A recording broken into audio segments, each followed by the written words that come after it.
하겠습니다. 이제 우리가 5월달 말까지 사무엘하를 이제 쭉 묵상해 갈 텐데, 저는 개인적으로 이번에 사무엘하를 묵상하면서 은혜 받은 삶이라는 것이 무엇인가 생각하는 계기가 되었습니다. 쉽게 생각했던 것 같아요. 은혜 받은 삶은 항상 편안하고 자녀들이 다 잘 되고 문제도 없고 안락한 삶일 것 같은데, 그렇게 생각해 왔던 것 같아요. 은혜 받으면 그래야지, 그런 것이지. 그런데 이 다윗이라는 성경이 분명히 말하는 하나님의 은혜가 충만한 사람, 누가 뭐래도 다윗은 하나님의 은혜가 충만한 사람이잖아요. 그런데 그의 삶은 여러분 어떻습니까? 편안하지가 않아요. 자녀가 더 잘 됩니까? 자녀가 더 잘 되지를 않아요. 후회도 많고요, 눈물도 많습니다. 성경이 그것을 우리에게 은혜 받고 산다라는 것이 그렇게 간단한 문제가 아니다, 그렇게 무 자르듯이 은혜 받은 사람의 삶은 이렇고 그렇지 않은 건 은혜 못 받은 삶이다, 그런 것이 아님을 우리에게 그런 질문을 던져주고 계시거든요. 지난 주일 말씀 나오는 것처럼 다윗의 아들 압살롬이 아들인데 아버지에게 칼을 들었습니다. 아버지를 죽이면 죽였지 나는 왕이 돼야겠다. 아버지에게 칼을 든 것뿐 아니라 실은 하나님이 세우신 하나님의 나라에 대항한 거거든요. 하나님이 세워놓으신 질서, 하나님이 분명히 기름 부어 세운 하나님의 왕인데 인간적인 방법으로 대적했다가 죽습니다. 여러분 분명합니다. 하나님의 나라에 인간적인 방법으로 대적하면 큰 시험과 큰 어려움을 당할 수밖에 없습니다. 압살롬은 죽었습니다. 아버지를 대적한 것도 하나님 법을 어긴 것이고 하나님을 대적했기 때문이죠. 그 아들의 죽은 소식을 다윗이 듣고 통곡합니다. 내가 죽었어야 되는데, 내가 죽었어야 되는데. 그 와중에 자기 아들 압살롬을 그렇게 부탁했는데 좀 제발 좀 잘해달라. 그런데 여지없이 자기 아들을 찔러 죽인 요압이 와가지고 입 바른 소리를 막 합니다. 당신이 지금 슬퍼하고 있으면 안 된다. 당신이 슬퍼하고 있으면 당신을 위해 목숨 걸고 싸운 우리 부하들이 다 어떻게 되겠느냐. 자기 아들을 찔러 죽인 원수죠. 자기 부하지만 그가 와서 그런 이야기를 하거든요. 우리 19장 5절을 보겠습니다. 앞에 보시면 19장, 그 압살롬을, 머리가 가지에 매달려서 대롱대롱 달려있던 그 압살롬을 칼로 찔러서 죽인 요압이 다윗이 슬퍼하고 있는 그 장면에 와서 이렇게 말합니다. 마침내 요압이 집으로 왕을 찾아가서 항의하였다. 임금님, 모든 부하가 오늘 임금 목숨을 건지려고 임금님의 아들들과 딸들의 목숨도 건지고 모든 왕비의 목숨과 후궁들의 목숨까지 건져드렸습니다. 그런데 임금님께서는 오히려 오늘 부하들을 부끄럽게 만드셨습니다. 미안합니다. 한마디 없어요. 제가 당신 아들을 죽여서 미안하고 어쩔 수 없었다, 그런 말 없습니다. 당신이 지금 그러고 있을 때가 아니다.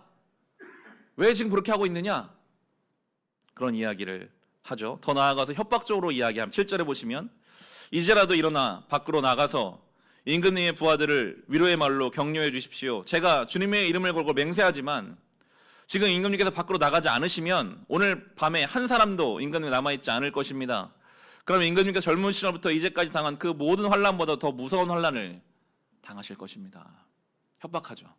지금 나가서 다독이지 않으면 당신이 사울에게 당한 그 젊은 시절보다 더 어려운 시간이 올 거다.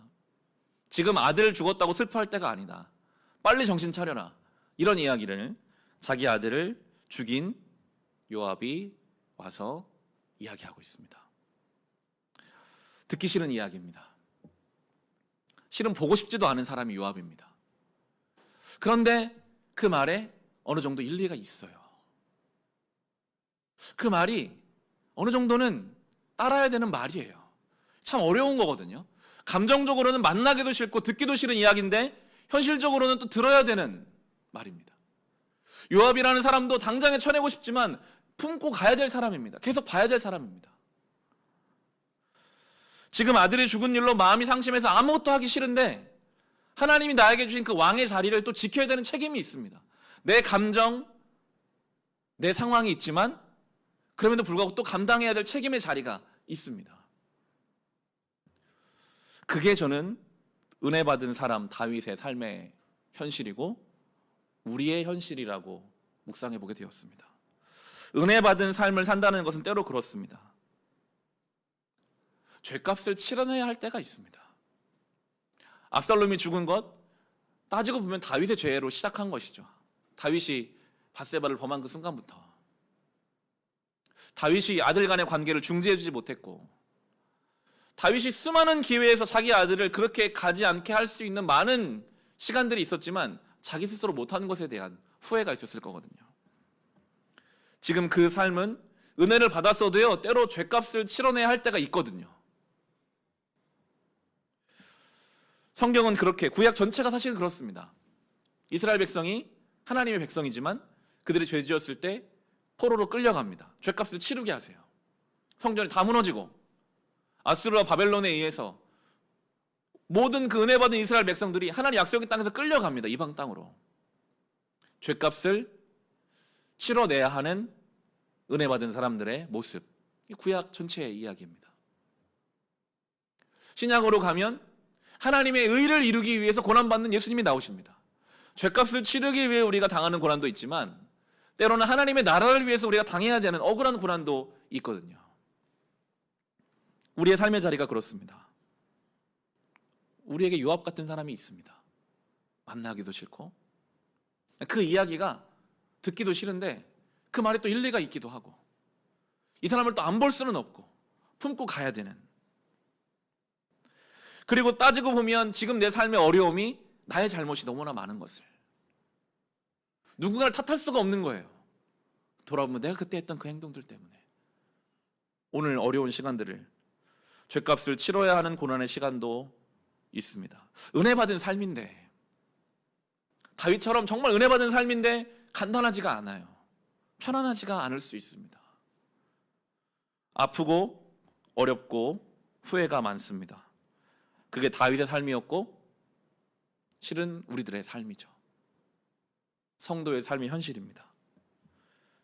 그래서 후회가 있으시고 오늘이 아프고 내일이 두려운 것 지극히 정상적입니다. 내가 믿음이 없어서 그런가? 아닙니다. 믿음이 있어도 그렇습니다. 우리는 그런 삶을 살아가니까요. 우리 모두가 다윗이 그렇다는 건 우리 다 마찬가지라는 겁니다. 그럼에도 불구하고 우리는 은혜를 받은 사람이기 때문에 다윗이 이제 그 요압의 말을 듣습니다. 저는 묵상하고 설교를 준비하면서 단순히 요압의 말을 들었다기보다는 그 요압의 말 속에 담겨져 있는 하나님의 음성을 그가 찾은 것 같아요. 내가 이렇게 슬퍼하고 있을 때가 아니구나. 그래서 그가 성경의 표현에 일어서서 자기 왕의 자리에 가서 앉습니다. 너무 슬프고 너무 아파 도망쳤던 자리였거든요. 그런데 이제 그가 일어서서 그 자리에 앉아요. 참 중요한 모습인 것 같은데 19장 8절을 보겠습니다. 그러자 왕이 일어나서, 이것은 그냥 물리적인 일어난만이 아니라 그의 영혼이 일어난 것, 그의 믿음이 일어난 것 뜻한다고 볼 수 있는데, 성문 물로 나와 앉았다. 이것도 마치 그냥 앉은 게 아니라 그 왕의 자리, 자기가 도망쳤던, 비워두었던, 내 책임인 걸 알지만 지금 너무 내 상황이 힘들어서 무시했던 그 자리를 가서 고통스럽지만 앉은 거예요. 일어나서 앉았습니다. 그가 할 일은 거기까지였습니다. 다윗이 할 일은 거기까지였습니다. 일어나서 억지로도 그 자리에 앉아내면 그 다음에 임금님께서 성문 몰래 앉아 계신다는 소식이 모든 부하에게 전해지니 모든 부하가 왕의 앞으로 나왔다. 그 사이에 이스라엘 사람들은 모두 도망하여, 이스라엘 사람들은 반란군을 말합니다. 저마다 자기 집으로 돌아갔다. 다윗이 한 일은요, 울면서라도 고통스럽지만 일어서서 그 자리에 앉은 겁니다. 그랬더니 이제 하나님이 일을 정리해 가십니다. 반란군이 다 도망가고 부하들이 모이고 정리가 되어가죠. 그게 은혜 받은 사람의 특권입니다. 우리가 할 일은 거기까지입니다. 오늘 우리의 삶 다윗처럼 후회도 있고 도망치고 싶고 내 책임인 거 알지만 무시하고 싶은 자리가 있어요. 그럼에도 우리는 또 오늘 일어나서 그 자리를 살아내는 것입니다. 그 자리에 그냥 앉아 있는 것입니다. 그 자리를 지켜내는 것입니다. 그러면 하나님이 그 다음을 열어가시죠. 그게 은혜 받은 사람의 삶입니다. 다윗의 모습, 그는 이제 지금으로 말하면 자수성가한 사람이라고 할 수 있죠. 아들 8 있는 집의 막내 아들, 아버지가 별로 신경도 안 쓰는 아들이었습니다. 목동시키는 아들이었습니다. 집안에 중요한 사무엘 선지자가 오는 대소사가 와도 아들 부르지 않는 그런 아들이었습니다. 근데 그가 왕이 됐습니다. 대단한 인물이죠. 거기까지는 좋아요. 근데 지금 어떻습니까? 왕이 되면 뭐합니까? 사람들이 수근수근했을 것 같아요. 그 큰아들 암논이 압살롬에게서 죽었대. 형제들끼리 싸우다가 칼부림이 났어. 맏아들이 죽고, 압살롬은 또 아버지에게 칼 들었다가 또 죽고. 복받은, 은혜받은 집이라고 말할 수 있습니까? 조건으로 은혜를 따진다면 아니죠. 욥의 아내가, 욥이 막 한순간에 모든 것을 다 빼앗겼던 자가 있었잖아요. 창세기에. 욥의 아내가 그렇게 말해. 하나님을 저주하고 죽어라. 너는 지금 상황을 보니까, 당신의 상황을 보니까 자식들도 어렵고 모든 질병도 생겼고, 그러니까 하나님이 없는 걸로 생각, 하나님을 저주하고 죽어라 라고 말하거든요. 상황을 가지고 내 삶에 부어진 은혜를 세워보려고 하면 하나님을 저주하고 죽어야 마땅한 인생이 때로 있거든요. 그게 욥이든 다윗이든. 그런데 우리는 늘 상황과 현실이 하나님의 은혜를 측량할 수 없는, 우리는 신실하신 하나님의 그 은혜를 붙잡아서 상황을 바꿔내는 사람들이거든요. 그게 로마서에 보면 너무 잘 나와 있어서 로마서를 한번, 오늘 본문을 잘 잡아두시고 로마서 5장을 한번 가보겠습니다.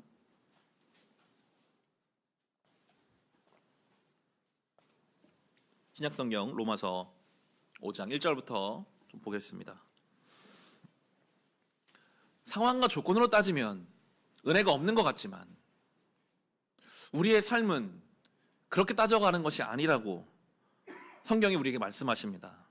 5장 1절에 보면, 그러므로 우리는 믿음으로 의롭다 하심을 받았으므로 우리 주 예수 그리스도로 말미암아 하나님과 더불어 평화를 누리고 있습니다. 예수로 말미암아 하나님과 평화를 누리고 있는 것, 예수님 때문에 하나님과 사이가 좋은 것, 그게 우리가 믿음으로 의롭다 하심, 구원받은, 은혜받은 증거입니다. 여기에는요, 우리의 현실에 대한 언급이 전혀 없어요. 아무리 현실이 좋아도, 아무리 뜻하는 대로 다 잘 돼도 그리스도로 말미암아 하나님과 사이가 좋은 게 아니라면 그 삶은요, 금방 무너지고 망가질 것입니다. 압살롬이 아무리 예루살렘 성에 들어갔어도 하나님과 사이가 좋지 않으면요, 금방 그 삶이 무너져 버리거든요. 다 그래요. 성경에 나오는 사람이 다 그렇습니다. 상황과 환경이 우리의 인생을 담보하지 못합니다. 오늘 내가 아무리 상황이 최악으로 간다 할지라도 예수 그리스도로 말미암아 하나님과 화평함을 이룬 존재라면, 그렇다면 우리는 은혜 받은 삶이 확실합니다. 그게 구원입니다. 그게 복음입니다. 그게 너무나 중요합니다. 2절에 보면 우리는 또한 그리스도로 말미암아 지금 서 있는 이 은혜의 자리에 분명하게 말합니다. 우리가 믿는 사람이라면 지금 서 있는 그 자리는 은혜의 자리입니다. 여기도 상황은 설명하지 않아요. 믿는다면 우리는 은혜의 자리에 서 있는 건데, 믿음으로 나오게 되었으며 하나님의 영광에 이르게 될 소망을 품고 자랑합니다. 그뿐만 아니라 우리는 환난을 자랑합니다. 우리가 알기로 환난 인내력을 낳고 쭉 나갈 텐데, 믿으면 다 은혜의 자리에 있다고 하시는데 그 은혜의 자리를 설명하는 첫 단어가 환난입니다. 이게 참 다윗의 삶도 그렇고 우리의 삶도 그렇고, 내가 오늘 서 있는 자리가 은혜의 자리래요. 성경은 하나님 그렇게 말씀하세요. 그런데 가장 먼저 나오는 단어가 환난입니다. 환난. 근데 은혜 받은 사람에게 있어서 환난은 하나님이 재료로, 도구로 쓰시죠. 환난이 인내력을 낳고, 인내력은 단련된 인격을 낳고, 4절입니다. 단련된 인격은 희망을 낳는 줄을 알고 있기 때문입니다. 5절에 이 희망은 우리를 실망시키지 않습니다. 하나님께서 우리에게 주신 성령을 통하여 그의 사랑을 우리 마음속에 부어주셨기 때문입니다. 현실은 환난이에요. 근데 결론적으로는 희망이 있습니다. 고난이 있어도, 어려워도 결론적으로는 은혜 받은 사람의 삶에는 마지막에는 희망, 더 나아가서는 우리 속에 성령께서 하나님의 사랑을 부어주신다. 상황을 가지고 내가 잘 되는 거 보니까 하나님 나 사랑하시나 보다, 이게 아니라는 겁니다.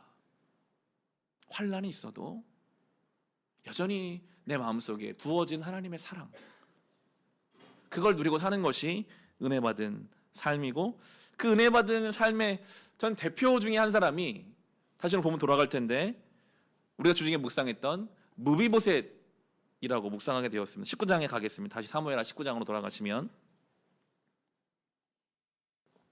우리가 요즘 묵상하는 사무엘하에 많은 인물들이 막 나오는데 그 중에 19장 후반부에 보면 무비보셋이 등장합니다. 다윗의 가장 가까운 친구였던 요나단의 아들입니다. 이 무비보셋은 자기 아버지 요나단, 자기 할아버지 사울이 전쟁 중에 죽었고, 도망가는 중에 5살 때 도망가는 중에 다리를 다쳐서 평생 다리를 저는 장애를 가지고 살게 된 사람이 이 무비보셋입니다. 사무엘하 4장 4절에 설명하고 있는데, 5살 때, 저희 아이들 5살 때, 그 어린 나이 때 다리를 다쳐서, 아마도 잘 치료받았으면 멀쩡해졌을 그 다리를 치료받지 못하고 도망 다니다가 평생 절게 되는, 부모님은 세상을 떠나고 몸에는 장애를 안고 살아가는 이 무비보셋을 다윗이 왕돼서 찾아주죠. 그래서 다시 모든 재산을 회복시켜 주었었습니다. 그런데 막상 다윗이 압살롬의 반란으로 이게 도망갔을 때 이 무비보셋이 안 따라왔어요. 다윗이 그것을 좀 섭섭해하면서 돌아온 다윗이 그게 묻는 장면이 19장 24절로 28절의 말씀인데요.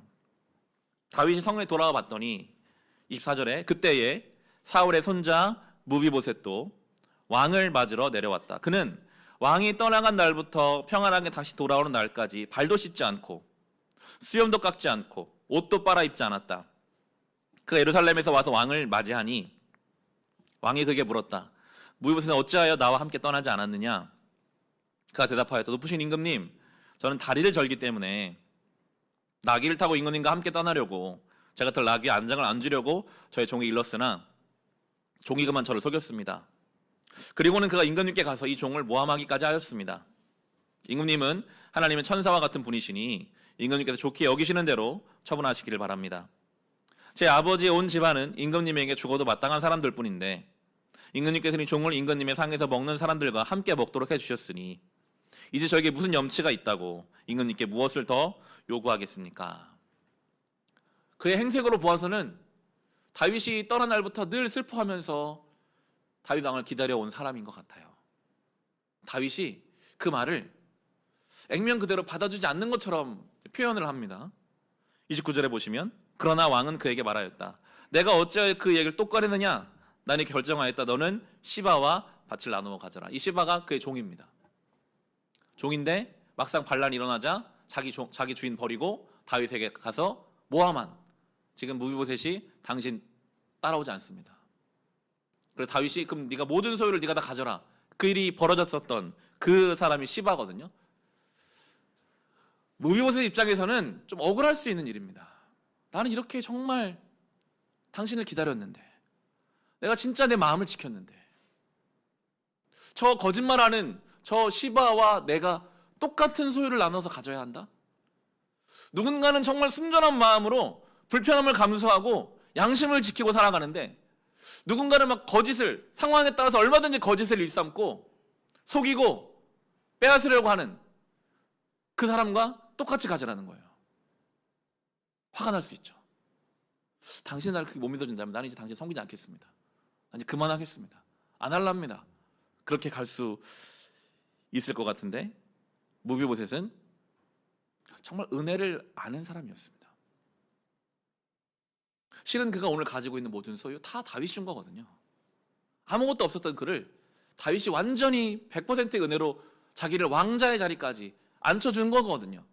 다윗 왕에게 뭐 화낼 것도 없고, 우리 같으면 우리가 정말 예수님을 섬기기 위해서 막 헌신하고 살아가고, 누군가는 세상 속에서 거짓을 일삼으며 그 시바처럼 막 자기 마음대로 막 살아가는데 똑같이 사는 거예요. 똑같이 잘 되고 똑같이 안 되고, 똑같이 하면 마음에 저 사람은 저렇게 예수 없이도 잘 사는 것 같고, 나는 막 기도하고 하는데 내가 저 사람보다 뒤처지는 것 같다면 신앙에 있어서, 하나님에 있어서 뭔가 섭섭함을 가질 수 있겠지만, 이 은혜 받은 삶이라는 것은 철저히 하나님 중심의 삶입니다. 왕 중심의 삶입니다. 무비보셋에게는 내가 억울하고 내가 소유가 얼마고 내가 속았고 이게 중요하지 않았습니다. 나의 왕이 잘 돌아오셨으니 나는 그걸로 됐습니다. 중심이 온전히 왕에게 가 있어요.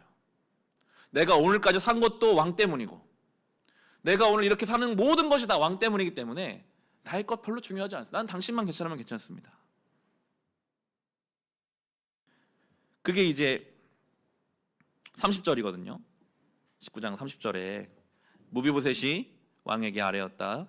높으신 임금님께서 안전하게 왕궁으로 돌아오시게 되었는데 이제 그가 그 밭을 다 차지한들 어떻습니까? 그에게는요 자기의 섬기는 왕만 있어요. 어쩌면 지혜로운 것입니다. 결국은 내가 그 왕을 내 중심으로 모시면 그 왕이 내 삶을 책임질 걸 그가 너무나 잘 알고 있거든요. 내가 지금 막 억울해하고 내가 내 힘으로 뭔가 시시비비를 따지고 내가 저 시바보다 앞서가려고 하고 그렇게 해서 되는 문제가 아니라 결국 내가 내 왕과의 관계가 건강하고 온전하다면 저분이 나를 분명하게 책임져 줄 것이다. 그게 확신으로 있었던 것입니다. 우리는 그렇게 살아야 합니다. 중심이 어디에 있느냐에 따라서 굉장히 다른 삶을 삽니다. 무비보셋처럼 우리의 중심이 하나님께 있잖아요. 그러면 내 삶에 좀 억울하고 내 삶에 좀 뒤처지는 것 같고 이런 게 그렇게 개의치 않을 수 있습니다. 오늘 하나님이 나의 주인이시고 내가 오늘 일어나 주일 예배 드리는 것이 감사하고 돌아보면 모든 것이 하나님의 은혜였으니 내가 앞으로도 주의 은혜로 살 것이고 오늘 밤이라도 주님 부르시면 나는 가야 되는 인생인데 굉장히 자유할 수 있고 내가 그러면 어떻게 했으면 괜찮습니다. 하나님 내가 하나님만 섬기면 됩니다. 그렇게 갈 수 있거든요. 근데 그 중심이 나에게로 오잖아요. 그때부터 비교됩니다. 내가 가진 것, 저 사람이 가진 것. 그때부터 염려됩니다. 내가 이거 어떻게 지킬까? 내 거 어떻게. 그때부터 마음에 막 쫓깁니다. 어떻게 더 쌓아갈까? 중심이 하나님께 있는 인생과 중심이 나에게 있는 인생, 은혜 받은 인생은 명확합니다. 하나님 중심으로 사는 것이죠.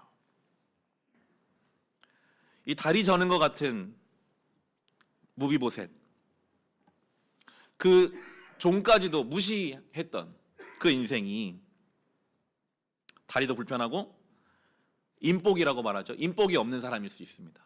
가장 가까이 있는 그 종은 교활한 종을 옆에 두고 살아야 하는, 그래도 그의 중심에 하나님이 계신다면 저는 무비보셋이 다윗을 향한 마음만 지켰다면 그의 평생이 안전했을 것으로 확신합니다. 우리는 그런 인생입니다. 때로 우리는 무비보셋처럼 우리의 삶의 걸음걸이가 뭔가 다른 사람보다 늦을 수 있어요. 야, 나는 주변에 좋은 사람이 없냐, 그렇게 들 수도 있어요. 내 주변에 다 사람들이 믿을 만한 사람이 없게 느껴질 수 있어요. 근데 그거 별로 중요하지 않습니다. 정말 우리가 하나님을 내 인생의 중심으로 두고 살아가는 은혜 받은 삶이라는 확신이 있다면 그분이 나를 책임지는 거니까요. 그 사람은요 자유합니다. 그러면 어떻겠습니까? 난 괜찮습니다. 난 상관없습니다. 하나님이 그런 인생을 그냥 두시겠습니까? 왕자의 자리에 앉혀서 모든 것 회복해 주시죠.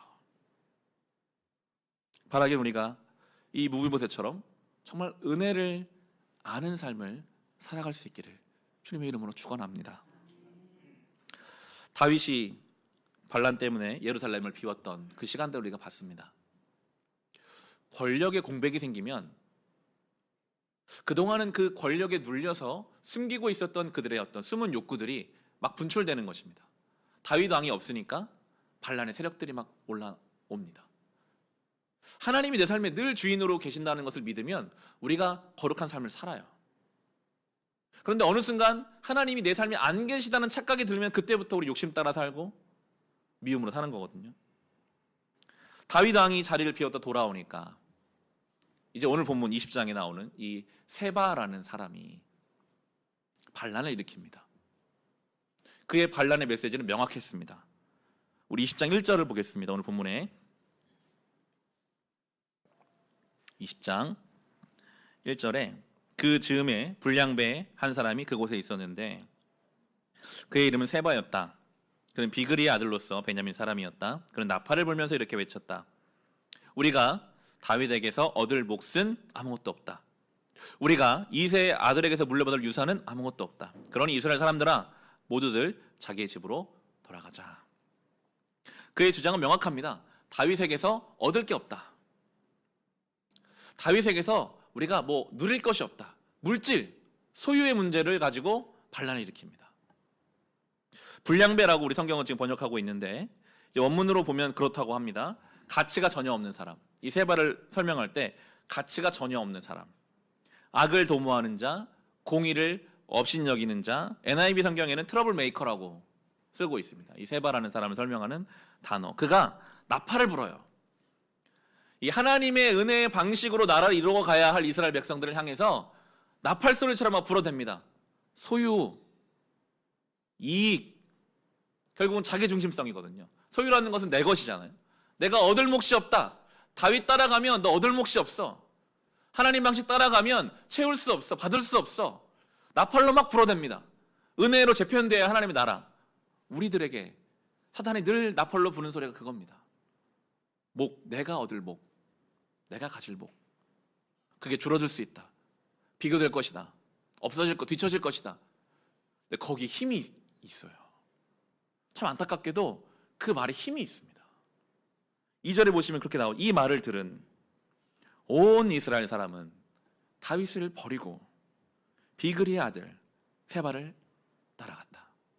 그러나 유다 사람들은 요단강가에서 예루살렘 이르기까지 줄곧 자기들의 왕을 따랐다. 반수가 막 따라가 버립니다. 더 많은 수가 막 따라가 버립니다. 나의 이익, 자기 중심성, 내 것, 이 문제를 가지고 신앙의 문제를 파고 들어오면요, 우리가 막 따라가요. 하나님의 자리에 있다가도 다윗 왕이 있는 자리가 아니라 이 세바는 바로 내일 본문에서 참 허망한 죽음을 당하거든요. 아무것도 아니거든요. 한 여인에 의해서 그가 그냥 죽고 끝나는 문제가 돼버리는데도 거길 막 따라갑니다, 사람들이. 우리가 너무 잘 알아요. 하나님은 영원하시고 우리가 바라보는 소유라는 것이 얼마나 아무것도 아닌지 너무나 잘 아는데 또 따라갑니다. 그 나팔 소리가 들리면요. 은혜로 하나님 중심으로 살아가는 인생이 아니라 내 중심, 내 소유, 내 감정, 내 중심으로 살다 보면 그렇게 하나님 원치 않는 방향을 향하여 따라가게 됩니다. 말씀을 정리해 가면서 로마서 말씀으로 결론을 내고자 합니다. 로마서 8장을 한번 가보겠습니다. 로마서 8장입니다.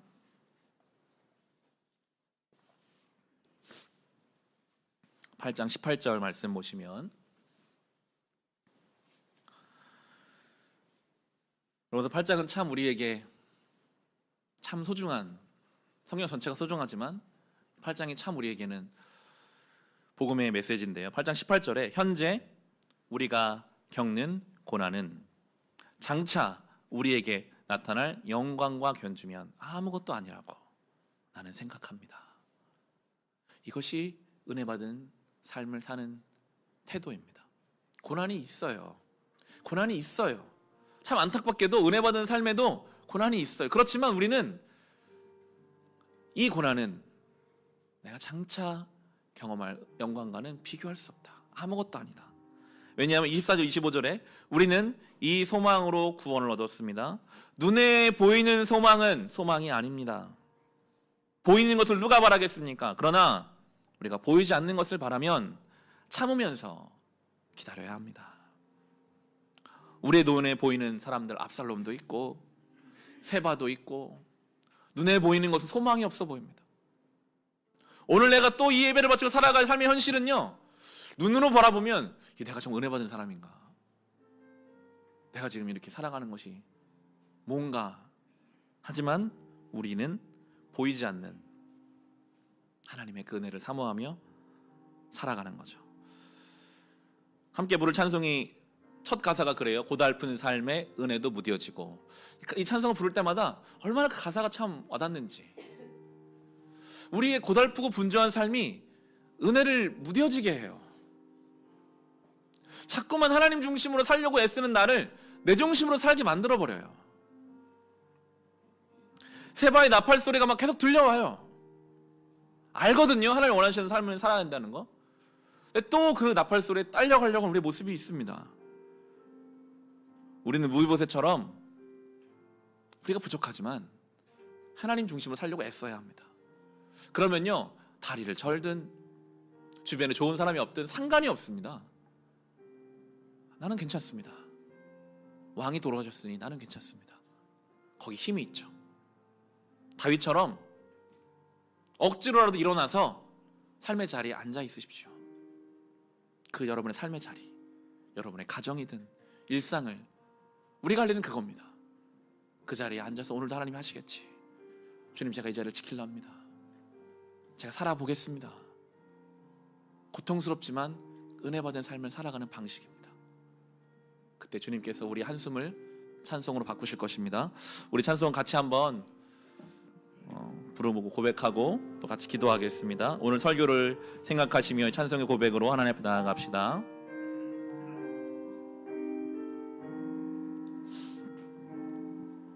고달픈 삶의 은혜도 무뎌지고 곧 사라질 것에 내 맘 두네. 헛되고 헛된 것들을 바라보며 그 은혜를 놓치며 살았네. 주어진 삶을 묵묵히 살아가며 날 붙드신 주 예수를 보내. 사망 가운데 놓여진 나의 삶을 날 건지신 그 이름 예수. 나의 한숨을 바꾸십니다. 나의 한숨을 바꾸셨네. 주를 향한 노래로, 소망의 노래로 나의 눈물을 거두신 주 예수 이름 안에 살. 우리 처음부터 한 번 더 합시다.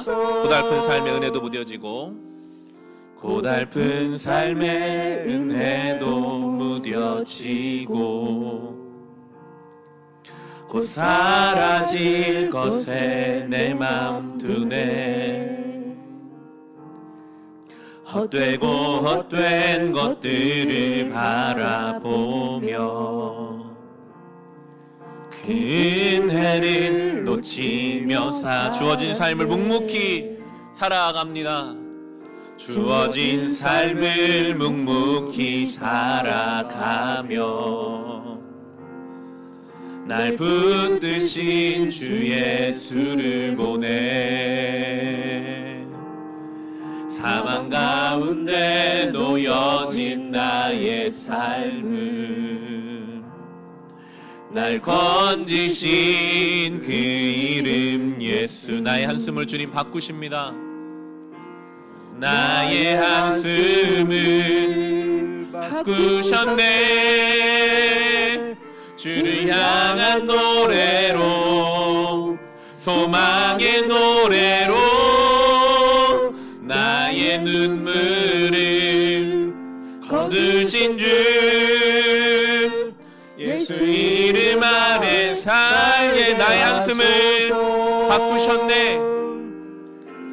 나의 한숨을 바꾸셨네.